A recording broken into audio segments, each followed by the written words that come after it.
મધ્ય ગુજરાતથી સૌરાષ્ટ્રને જોડતો મહીસાગર નદી પરનો 45 વર્ષ જૂનો ગંભીરા બ્રિજ આજે 9 જુલાઈએ વહેલી સવારે તૂટી પડતા હાહાકાર મચી ગયો. આ ઘટનામાં બ્રિજ ઉપરથી પસાર થઈ રહેલી 2 ટ્રક, એક બોલેરો જીપ સહિત 4 વાહનો બે કાંઠે વહેતી મહીસાગર નદીમાં ખાબક્યા હતા, જેમાં 2 વ્યક્તિઓના મોત થયા છે, જ્યારે 3 લોકોને રેસ્ક્યુ કરીને બચાવી લેવાયા છે. આ ઘટના બનતા મુજપર સહિત આસપાસના ગામના લોકોના ટોળેટોળા સ્થળ પર ઉમટી પડ્યા હતા.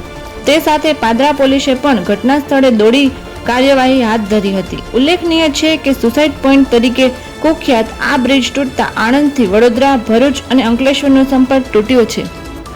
છેલ્લા ઘણા વર્ષથી જર્જરિત ગંભીરા બ્રિજ તૂટ્યો હોવાની જાણ મુજપર ગામના લોકોને થતાં જ લોકો બચાવ કામગીરી માટે ઘટના સ્થળે દોડી પહોંચ્યા હતા અને મહીસાગર નદીમાં પડેલા વાહનોમાંથી બહાર નીકળીને વહેતા પાણીમાં તડફડિયા મારતા 3 વ્યક્તિઓને બચાવી લીધા હતા.